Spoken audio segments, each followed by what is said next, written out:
Today I will discuss the forging process. What is forging? To convert the raw material into desired shape by applying heat and pressure. Suppose this is workpiece, इसको हम एक particular temperature तक पहले heat provide करेंगे, इसके बाद apply the pressure और force to convert the desired shape. But in forging mechanical property are drastically improve. Means एक तो डिजायर्ड शेप पे भी कन्वर्ट होकर रहा है, प्लस मैकेनिकल प्रॉपर्टी भी ड्रास्टिकली इम्प्रूव हो रहा है क्योंकि इसका ग्रेन स्ट्रक्चर चेंज हो रहा है. Now come to the hard forging and cold forging. What is hard forging? Hot forging means just like the hot working and cold working process. Means hot forging means work piece को एक particular temperature तक, means above the recrystallization temperature तक हम work piece को heat करने के बाद जब प्रेशर को अप्लाई करेंगे तो वो हमारा क्या होगा, हॉट फॉर्जिंग. हॉट फॉर्जिंग का यूज बेसिकली वहाँ पे करते हैं जिसकी स्ट्रेंथ और हार्डनेस बहुत हाई होता है. जैसे कुछ कंपोनेंट है, जैसे स्टील हो गया, स्टील को हम कोल्ड फॉर्जिंग मीन्स कि जो कि रूम टेम्परेचर और बिलो द रिक्रिस्टलाइजेशन टेम्परेचर वहाँ पे हम कोल्ड फॉर्जिंग यूज करते हैं. कोल्ड फॉर्जिंग में हमारा एल्युमिनियम, जैसे एल्युमिनियम क्योंकि इसकी स्ट्रेंथ हार्डनेस क्या है, कम है. लेकिन हॉट फॉर्जिंग में स्टील को पहले एक पार्टिकुलर टेम्परेचर तक पहले हम हीट प्रोवाइड करेंगे, उसके बाद प्रेशर अप्लाई करेंगे जिससे कि डिजायर्ड शेप में ईजिली कन्वर्ट हो जाए. तो hot forging, cold forging. Now move to the hand forging. अब basically what is the hand forging? Hand forging means जो हम प्रेशर को अप्लाई कर रहे हैं वो कौन से मेथड द्वारा अप्लाई कर रहे हैं. सपोज जैसे एक कंपोनेंट है, इसको हमने एक पार्टिकुलर टेम्परेचर पहले हीट प्रोवाइड कर दिया, उसके बाद इसको हम हैमर से स्ट्राइक कर रहे हैं. जो प्रेशर या जो फोर्स अप्लाई कर रहे हैं वो हैमर से अप्लाई करके डिजायर्ड शेप में कन्वर्ट कर रहे हैं. तो हमारा प्रोसेस क्या है, हैंड फॉर्जिंग. हैंड फॉर्जिंग बहुत ही एंशिएंट टाइम से यूज हो रहा है, बहुत मतलब प्राचीन काल से ही. और जो विलेज वगैरह में जो ब्लैक स्मिथ या जो लोहार वगैरह होते हैं, जो एग्रीकल्चर टूल्स बनाते हैं, वो इसी प्रोसेस का, हैंड फॉर्जिंग का ही यूज करते हैं. आपने देखा होगा किसी भी टूल्स को क्या करते हैं, जो फावड़ा हो गया या फिर जो भी एग्रीकल्चर टूल है उसको एक पार्टिकुलर टेम्परेचर तक पहले हीट करते हैं, फिर वो हैमर से स्ट्राइक करते हैं. हैंड से हैंड लेते हैं और हैमर से स्ट्राइक करके इसको डिजायर्ड शेप में या जो भी शेप है, फावड़े का शेप या जो शेप है, उस शेप में कन्वर्ट करने का जो प्रोसेस है वो आपका हैंड फॉर्जिंग है. अब नेक्स्ट है आपका मशीन फॉर्जिंग. अब देखिए हैंड फॉर्जिंग का यूज वहाँ पे होता है जहाँ पे जो कंपोनेंट का जो थिकनेस हो या फिर कंपोनेंट का साइज जो बहुत स्मॉल हो. अब जैसे इंडस्ट्री में जहाँ पे वर्कपीस का स्ट्रेंथ हार्डनेस हाई है, प्लस उसकी थिकनेस या फिर उसके जो साइज है, जहाँ पे बिग साइज हो या जहाँ प्रेशर और फोर्स अप्लाई करने के लिए ज़्यादा प्रेशर का रिक्वायरमेंट हो, वहाँ पे मशीन फॉर्जिंग यूज करते हैं. बेसिकली इसका यूज होता है इंडस्ट्रीज में जहाँ पे कंपोनेंट का शेप और साइज बड़ा होता है. बेसिकली यूज कैसे करते हैं, सपोज जैसे ये कंपोनेंट है, इस कंपोनेंट का एक पार्टिकुलर टेम्परेचर तक पहले हम हीट करते हैं, फिर यहाँ पे हमारा प्लंजर होता है, ये प्लंजर या रैम, इसको ऑपरेट करते हैं एक पंप से, जो प्रेशर पंप होता है, वो लिंक से कनेक्टेड है, जो कि अप और डाउन ये मशीन द्वारा ही होता है. फिर यहाँ से हम इसको प्रेशर अप्लाई करते हैं. क्यों? क्योंकि प्रेशर का रिक्वायरमेंट यहाँ बहुत ज़्यादा है. तो फिर ये जो डिजायर्ड शेप में कन्वर्ट करने का प्रोसेस है, ये हमारा मशीन फॉर्जिंग है. तो जो प्रेशर अप्लाई करने का जो मेथड्स है, दो मेथड्स है, एक तो हैंड फॉर्जिंग और मशीन फॉर्जिंग. दोनों का यूज कहाँ पे होता है, ये हमारा एग्रीकल्चर टूल या जनरल टूल बनाने के लिए यूज करते हैं, वहाँ पे हैंड फॉर्जिंग. और मशीन का इंडस्ट्री में यूज होता है क्योंकि यहाँ प्रेशर और फोर्स का रिक्वायरमेंट बहुत ज़्यादा है. Basically forging clear. चलिए कुछ एडवांटेज देख लेते हैं. Forging refine the structure of the metal. Basically forging process structure metal को रिफाइन करता है, मीन्स वाइट्स वगैरह वो फील हो जाते हैं, मीन्स डेंस बनाता है स्ट्रक्चर को. सेकेंड, मैकेनिकल प्रॉपर्टी को पहले बताया मैंने, ड्रास्टिकली इंप्रूव करता है, मीन्स इसकी स्ट्रेंथ और हार्डनेस कई टाइम्स इंक्रीज हो जाता है. इसीलिए इस फॉर्जिंग प्रोसेस से ही कई कंपोनेंट रिस्ट्रिक्टेड है, इसी प्रोसेस से ही बनाते हैं. थर्ड, आपका जो फॉर्जिंग प्रोसेस से जो मेटल जो भी वर्कपीस हमारा बनता है उसकी वेल्डेबिलिटी अच्छी होती है, आप इजीली उसको वेल्ड कर सकते हैं. कुछ डिसएडवांटेज देख लेते हैं. Due to the high temperature, rapid oxidation, forging metal surface and wear the die. Means कि जैसे आप हाई टेम्परेचर्स के कारण जो इसका अपर सरफेस है वो ऑक्सीडेशन मीन्स एटमॉस्फेयर से रिएक्ट करके ऑक्सीडेशन का एक लेयर बनाएगा, जिससे कि सरफेस के साथ साथ जो डाई है, क्योंकि जो देखिए डाई है आपका, डाई मीन्स क्या हुआ है अभी आगे आपको बताएंगे. डाई मीन्स जिसमें आपको मेटल को आप प्लेस करेंगे और जो प्रेशर अप्लाई करेंगे तो इसी शेप में कन्वर्ट होगा. तो ये आपकी डाई क्या होगा, डिट्रियोट होगा, मीन्स वियर आउट होगा. तो डाई आपकी बहुत कॉस्टली है, तो वियर आउट होगा तो इससे आपका क्या होगा, लॉसेस होगा. सेकेंड है कि जो इनिशियल कास्ट है फॉर्जिंग की, जैसे डाई वगैरह बहुत कॉस्टली है क्योंकि ईडीएम प्रोसेस से आपकी डाई वगैरह बनती है, तो इसकी कास्ट बहुत है. इनिशियल कास्ट आपको डाई परचेज करना पड़ेगा, प्रेशर पंप लेना पड़ेगा, तो ये सब इनिशियल कास्ट इसका हाई है. प्लस मेंटेनेंस कास्ट भी, जैसे डाई वगैरह कहीं से वियर आउट हो गया तो उसको फिर क्या करना पड़ेगा, ईडीएम प्रोसेस से इसको मैन्युफैक्चरिंग करेंगे, तो इसका initial cost plus running cost जिसको बोलते हैं या मेंटेनेंस कास्ट, वो भी है इसका क्या है, हाई है।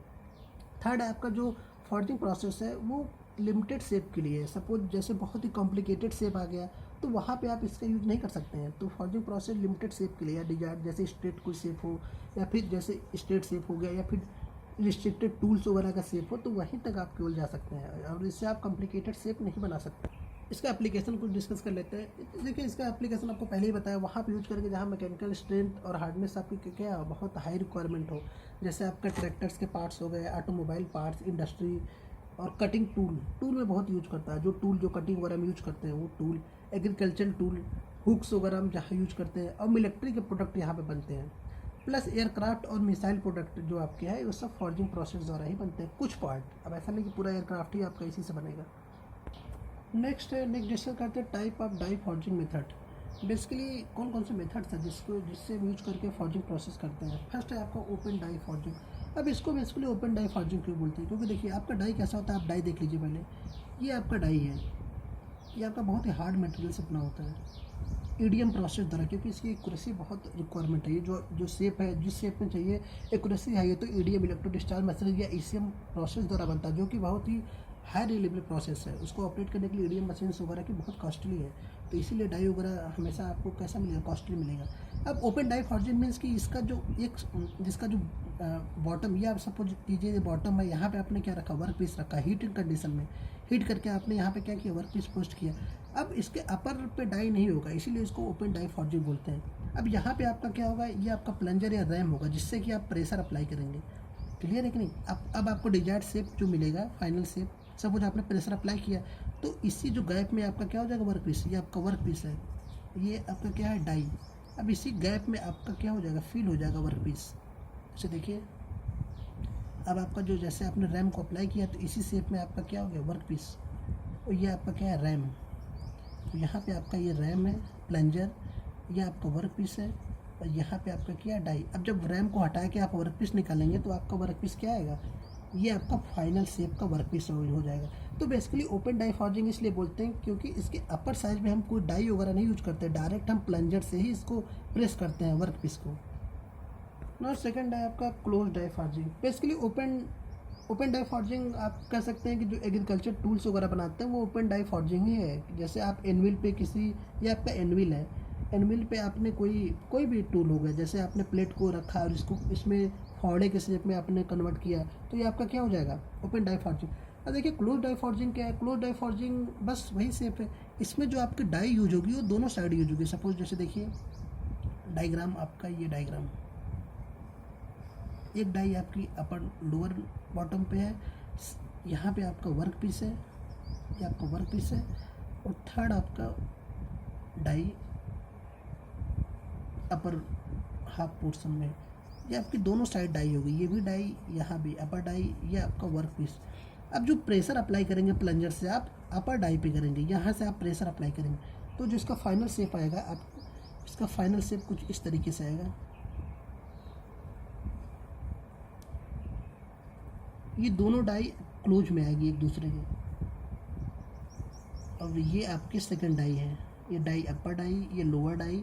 अब यहाँ पे वर्क पीस आपका क्या है, टोटल फिल है, और यहाँ से आपने क्या किया, प्लंजर से आपने प्रेशर अप्लाई किया, तो आपका जो फाइनल शेप, जो आपका प्रोडक्ट मिलेगा वो आपको इस शेप में, ये आपका टोटल प्रोडक्ट है। जब आप ओपन डाई को रिलीज करेंगे, क्लोज डाई को, लोअर डाई को रिलीज करेंगे, तो आपका जो फाइनल शेप मिलेगा इस शेप में, तो ये आपका क्या है, वर्क या फाइनल प्रोडक्ट या गुड्स बोल सकते हैं इसको। तो क्लियर है आपको, open die forging, close die forging. Open die forging में बेसिकली जो अपर पोर्शन होता है वहाँ पे हम डाई यूज नहीं करते हैं। क्लोज डाई फॉर्जिंग में दोनों साइड से, मीन्स आपका जो वर्क पीस है वो क्लोज होगा between the die. Now third है आपका इम्प्रेशर डाई फॉर्जिंग। अब बेसिकली दोनों में डिफरेंस क्या है, जैसे देखिए डायग्राम आप बनाएंगे तो दोनों का सेम मिलेगा आपको। क्लोज डाई फॉर्जिंग, सपोज जैसे ये आपका क्लोज डाई फॉर्जिंग का डायग्राम है, सॉरी,